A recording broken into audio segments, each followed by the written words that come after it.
Our cameras aren't working. Through you, Mr. Chair, I can confirm it is 4:07 p.m. and we are now recording, and you can begin your meeting. Okay, thank you. Thanks for everyone's patience. Sorry for the delay there. This is a meeting of the Committee of Adjustment, and I'm going to call the meeting to order. There is a quorum of the committee present. Ms. Assistant Secretary Treasurer, would you please begin this meeting with the land recognition statement? Yes.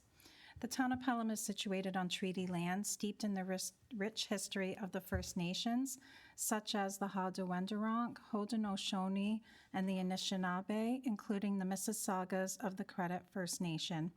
This territory is covered by the Upper Canada Treaties and is protected by the Dish with One Spoon Wampum Agreement. Today, many First Nations, Métis, and Inuit people from across Turtle Island live and work in Niagara. The town of Pelham stands in solidarity with all Indigenous peoples, past and present, acknowledging that our high standard of living is a result of the resources and lasting friendship of Indigenous peoples. Through you, Mr. Chair, you may proceed with your introduction. Yeah, thank you. So in terms of staff that are here today, there's 3 members of the committee that will be hearing the matters in front of us today. There's John Kappa, Sue Sarko, and myself, Isaiah Bannock.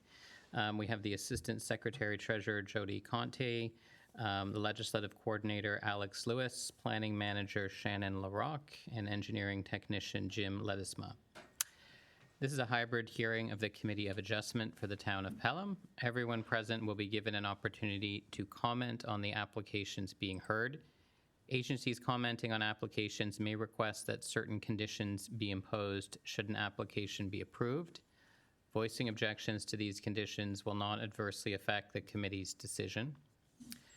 The purpose of the application and relative correspondence will be heard, following which the applicant will be given the opportunity to address the application. During the public portion of each application, we will hear from anyone wishing to submit verbal comments. Comments received following the public portion will not be considered.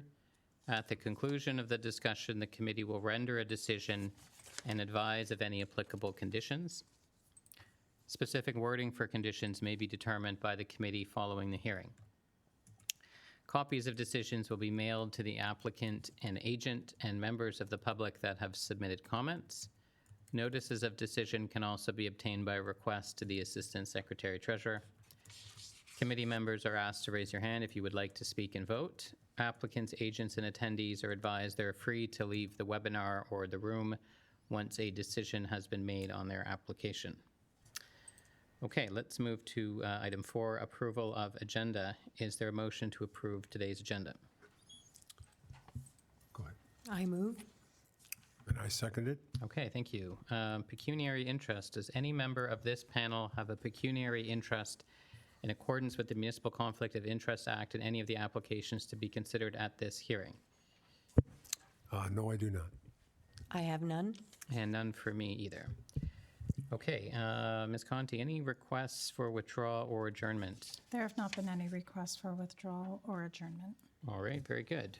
So we are ready to proceed to our first application today. This is file A5 2026P relating to a request for minor variance at 1169A Maple Street. And we'll note that the committee is considering application A5. The Assistant Secretary Treasurer will present this matter relating to 1169A Maple Street, as well as file A6 relating to 1169B Maple Street together, as they relate to adjacent semi-detached dwellings and seek identical reductions to the required front yard setbacks and have received the same agency comments. While the applications are under separate ownership, they will be addressed concurrently for the purposes of staff presentation. And notwithstanding that we're going to do this combined presentation, each application will be considered separately and will require its own comments, discussion, and decision by the committee. Okay, so with that, Ms. Conti, should we read this summary presentation?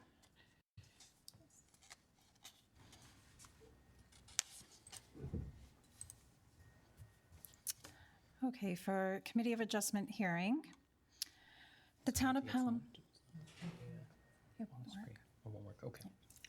The Town of Pelham is holding hybrid Committee of Adjustment hearings. A hybrid hearing involves a mixture of in-person and remote attendance and participation. The following presentations are based upon the Town of Pelham's Planning Department report analysis. Please note that no decisions have been made prior to this public hearing. All comments received from commenting agencies and the public have been forwarded in full to the Committee of Adjustment members for their consideration and will appear summarized. Decorum. The Committee of Adjustment is a formal public hearing requiring decorum. All comments are to be made through the chair. If you have pre-registered to speak virtually or are participating in person, you will be given an opportunity to address the committee at the public portion of the meeting. If someone ahead of you has made the same comments you wish to make, there is no need to repeat.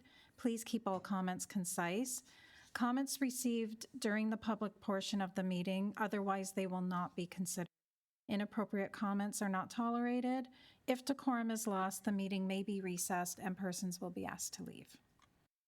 So applications for minor variance for files A5 2026P and A6 2026P. A5 relates to 1169A Maple Street. The subject land is located on the east side of Maple Street, lying north of Canberra Road, legally described as Part Lot 7, East Side Maple Avenue, Plan 703, being Parts 3 and 4 on Reference Plan 59R 18183, municipally known as 1169A Maple Street. For file A6 2026P, this relates to 1169B Maple Street. The subject land is located on the east side of Maple Street, lying north of Canberra Road, legally described as Part Lot 7, East Side Maple Avenue, Plan 703, and being Parts 1 and 2 on Reference Plan 59R 18183. The applications seek relief from Section 6.1.3 zone requirements for a semi-detached dwelling for the maximum front yard to permit a maximum front yard setback of 8 meters, whereas the bylaw requires 6 meters. To date, the following comments have been received from Public Works. Per the town CLI ECA process, it is required that all alterations to the town's sanitary collection system be approved prior to installation by the town of Pelham. The application was incomplete and a force main was installed in April 2025 without the town's approval. As of the time of this application, the town has not received a complete application for the alteration of a 50-millimeter force main installed at 1171 Maple Street. The town requires resubmission of all documents and application forms for the alteration of the 50-millimeter force main, and the applicant is required to pay a fee of $1,820 for review and approval of the alteration. And no public comments were received at the time of writing the report. Minor variance test 1, the variance is minor in nature, yes. The variance proposes an additional 2 meters to the maximum front yard. The impact on the surrounding neighborhood and adjacent properties is negligible given the prevailing pattern of development along Maple Street where larger and varying front yard setbacks are common. The proposed setback does not create adverse impacts on adjacent properties in terms of privacy. Test 2, is the variance desirable for the development or use of land? Yes. A front yard setback of 8 meters allows the new dwellings to integrate well into the streetscape, which is characterized by varying front yards. Locating the dwellings further back on the lot may offer functional benefits such as enhanced landscaping opportunities and an improved interface with adjacent properties and additional parking opportunities. From an urban design perspective, the proposal respects and reinforces the character of the area, which is a key objective of appropriate development. Test 3, does the variance maintain the general intent and purpose of the zoning bylaw? Yes. The general intent of the maximum front yard setback provision is to regulate the placement of buildings to ensure compatibility with surrounding development and maintain high quality and consistent streetscape. Although the variance seeks relief from the prescribed maximum setback, it upholds the broader intent by aligning the new dwellings with the existing pattern of development on adjacent and nearby lots. By permitting a greater setback, the proposal avoids the future dwelling projecting greater into the front yard relative to neighboring homes. Test 4. Does the variance maintain the general intent and purpose of the official plan?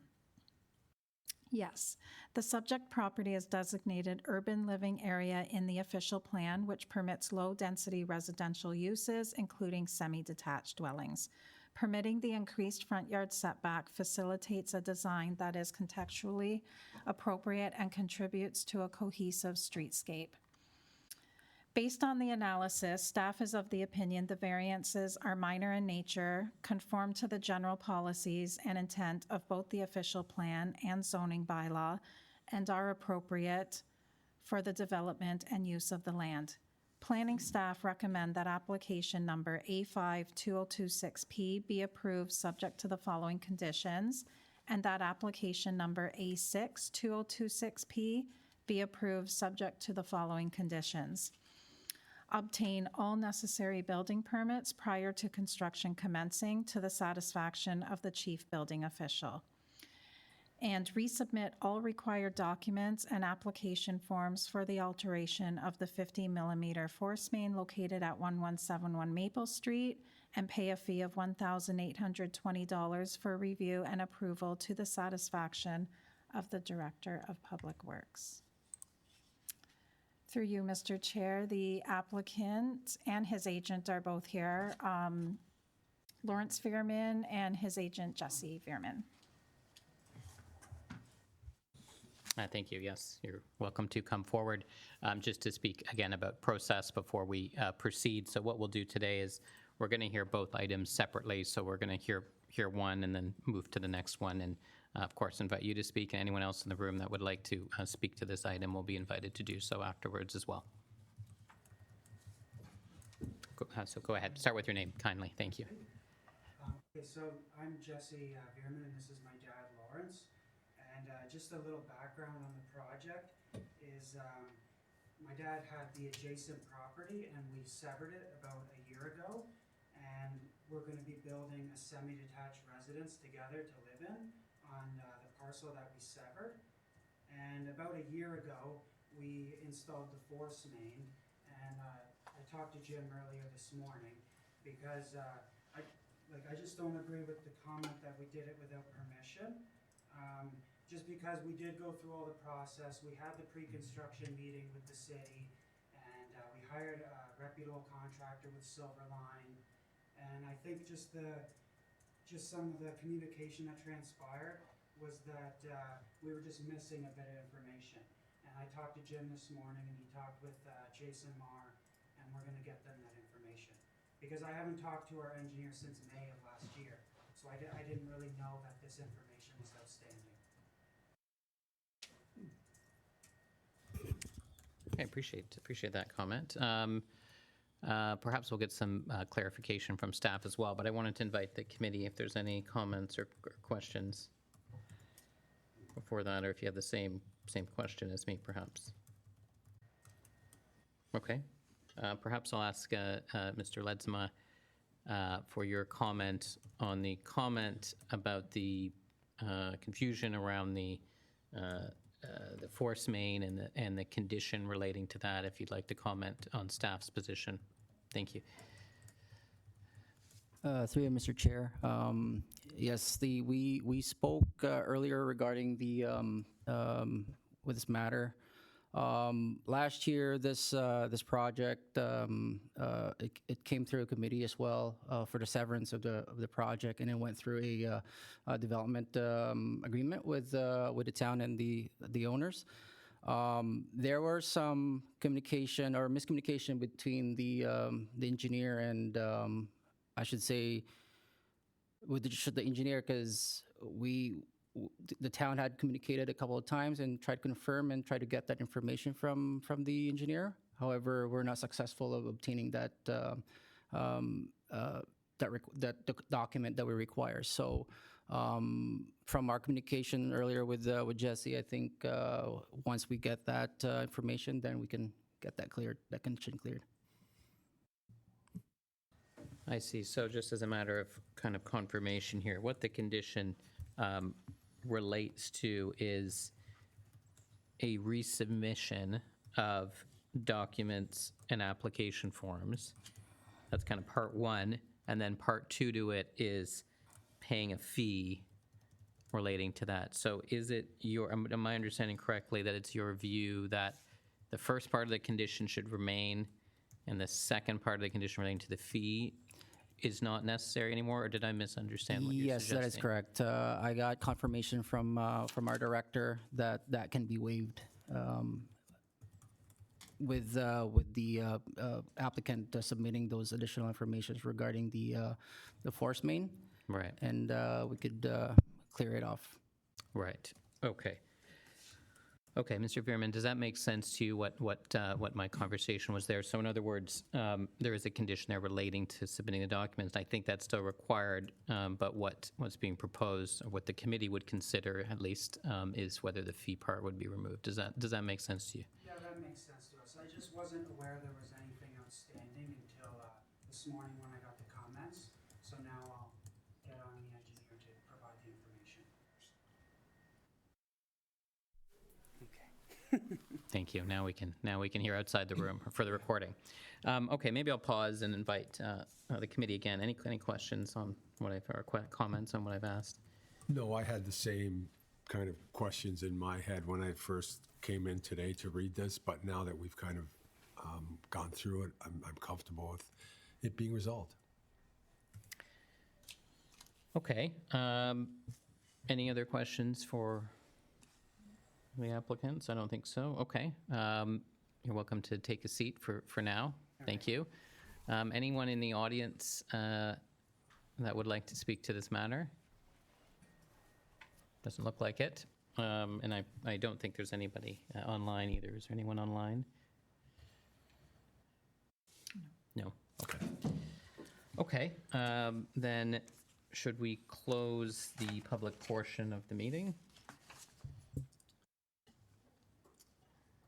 Yes, I move that we close the public portion of the meeting. Okay, good. I second. Thank you. Yes, need that. Any other discussion, or should we move to the agenda item?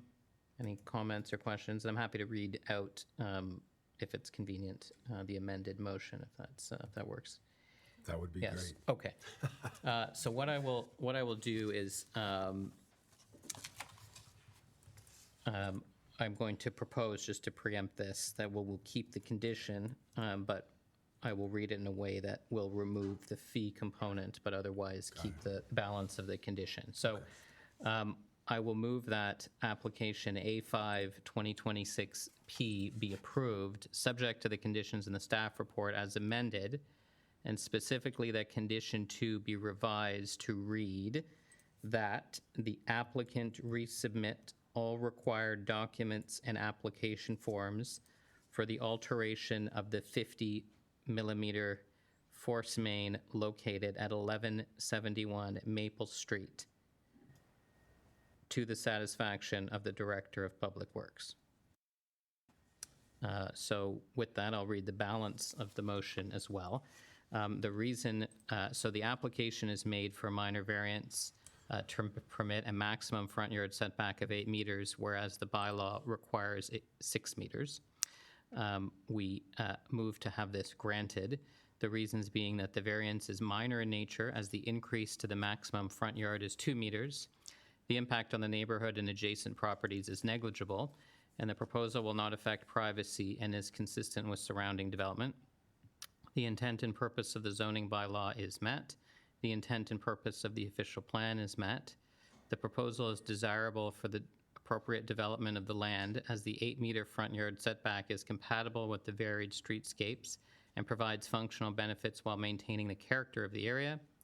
The application is granted without prejudice to any other application in the town of Pelham, and the Committee of Adjustment considered the written and oral comments and agrees with the minor variance report and recommendations, subject to the comment that I made, that this application meets the Planning Act tests for minor variance. And the conditions, again, to repeat them, There's one condition that all necessary building permits are obtained prior to construction commencing to the satisfaction of the chief building official. And the second condition, as amended, is that the applicant resubmit all required documents and application forms for the alteration of the 50-millimeter force main located at 1171 Maple Street to the satisfaction of the Director of Public Works.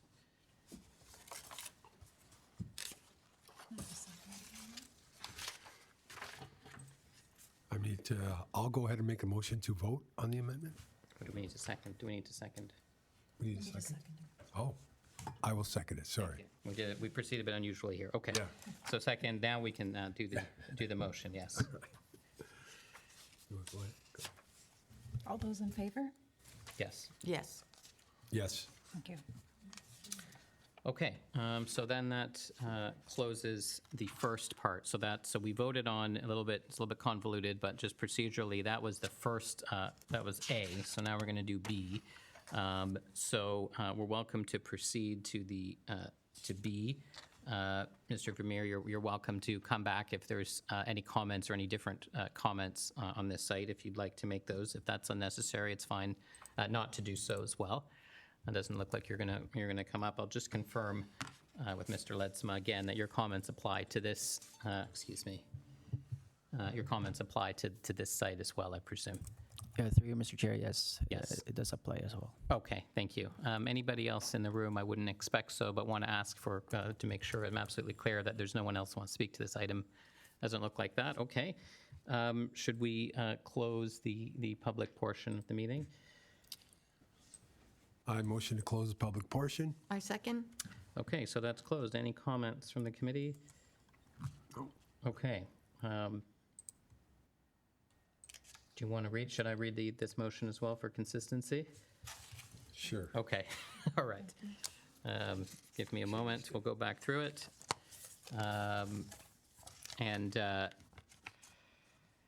So this is for file A6, 2026, relating to 1169B Maple Street, Pelham, and this will proceed, and I'm going to move as part of this motion that this application A6 2026P be approved, subject to the conditions in the staff report as amended, but with that condition 2 be revised to read as follows: that the applicant resubmit all required documents and application forms for the alteration of the 50-millimeter force main located at 1171 Maple Street to the satisfaction of the Director of Public Works. So to read the entirety of the motion, the application is made for minor variance of a maximum front yard setback of 8 meters, whereas the bylaw requires 6 meters. Move that the application is granted.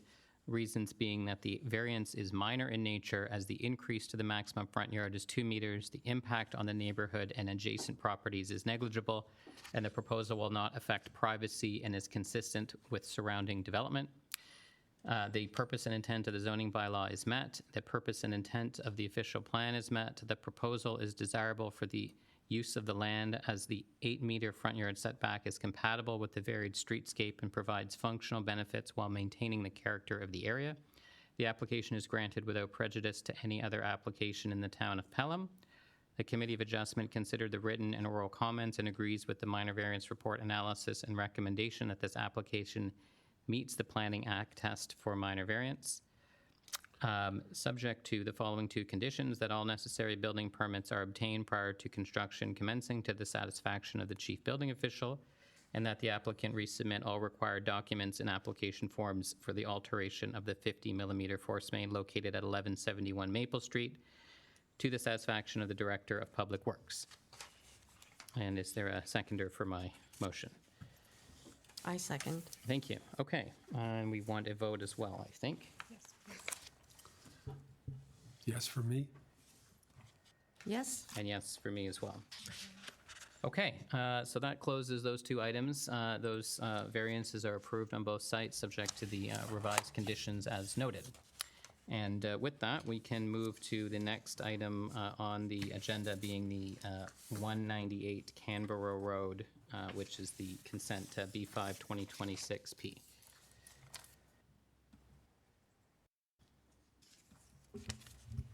Okay, so for file B5 2026P relating to 198 Canberra Road, Part 4, application is made for consent to convey 1,562 square meters of land, being Part 4, to be added to the abutting property to the west, being Part 8, 204 Canberra Road.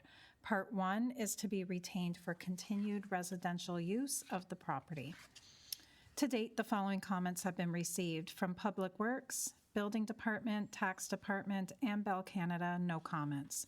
Niagara Region has provided a comment stating Regional Infrastructure Planning and Development staff offer no objections to the proposed consent application as reviewed, and no public comments were received at the time of writing the planning report. Planning staff are of the opinion that the proposed consent application is consistent with the provincial planning statement and conforms with provincial, Niagara, and town official plans, and are appropriate for the development and use of the land and should be approved subject to the recommended conditions. Planning staff recommend that application number B52026P be approved, subject to the following conditions: that the applicant merge Part 4 in title with Part 8 and provide a solicitor's undertaking to the Secretary-Treasurer that the necessary steps to implement conveyance will be taken, together with a registrable legal description of the subject parcel and the consolidated parcel. Provide a copy of the deposited reference plan for use in the issuance of the certificate of consent, and provide the final certification fee for the file in the amount of $454. And through you, Mr. Chair, the agent is here from Upper Canada Consultants. Okay, thank you. Would you please start with your name for the record, and then you may proceed. Thank you. Thank you, Mr. Chair. My name is Ethan Lamont. I'm a planner with Upper Canada Consultants.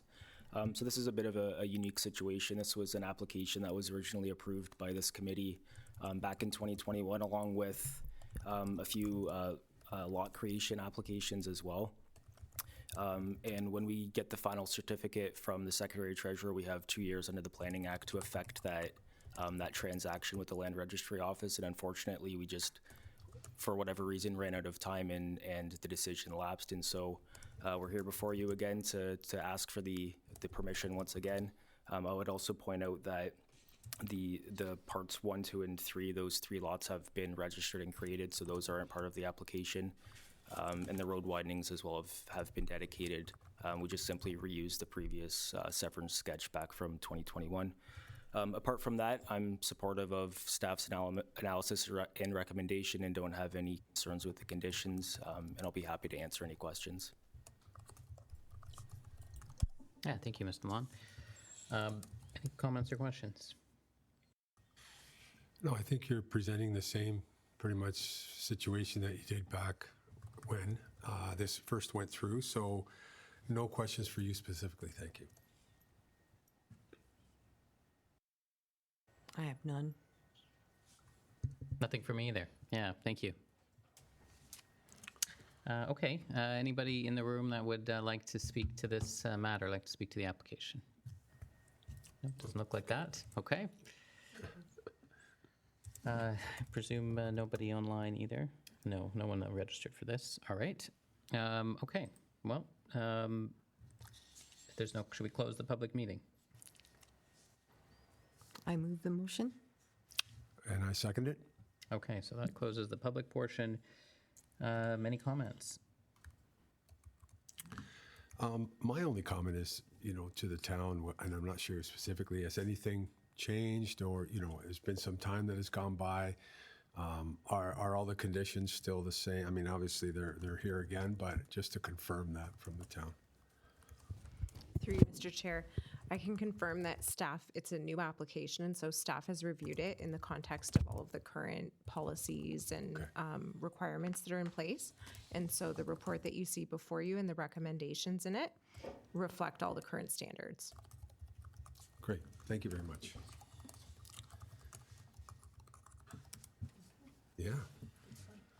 Yeah, no substantive kind of comments from me as well. I appreciate what Ms. LaRocque said. Although it's a fresh application, you do have new standards. There's, I think it'd be a new kind of PPS, for Right. example, that's in place, and some other standards that may have changed slightly, but none of that, I take it to be material here in terms of changing the view that this is appropriate, notwithstanding the consent lapsing, so I'm happy to support it. It satisfies the tests as set out by planning staff in their report, so no problem from my point of view to satisfy those tests. Okay, ready for a motion? Yes? I motion to close at this point. Would you like me to read it? Sure, I'll read it if you want. Okay. All right, file B5 2026P, 198 Canberra Road, Part 4 on the sketch, just so everybody knows. Application for consent is to convey 1,562 square meters of land to be added to the abutting property to the west. We move that it's granted. The above decision is subject to the following conditions. To the satisfaction of the Secretary Treasurer, merge Part 4 in title with Part 8, providing a solicitor's undertaking to the Secretary Treasurer that the necessary steps to implement conveyance will be taken. Provide a registrable legal description of the subject parcel and the consolidated parcel and deposited reference plan. And the third is provide final certification fee of $454. This decision is based on the following reasons. The application conforms to and complies with the town official plan, the Niagara official plan, provincial planning statement, and the town zoning bylaws. This decision is rendered having regards to Section 5124 and 5125 of the Planning Act. The committee considered all written and oral submissions and finds that, subject to the conditions, this application meets Planning Act criteria and is consistent and complies with provincial, Niagara, and town planning policies. And that is it. We have a second on that. I second. Thank you. Okay, and a vote? Yes from me? Yes? Yes, from me as well. Okay, so that closes off that item. The consent is approved, and I think that takes us near the end of the agenda. There is minutes, I think, Ms. Conti. So is there any comments, discussion on the minutes, or should we move to a vote on that? Nope. I think we're fine. Okay. Comment. Motion to approve the minutes? Yeah. Approved? I approve. I second. Okay. Motion to adjourn? Motion to adjourn. I second. Okay. Thank Right. you. It's adjourned, yeah, thank you.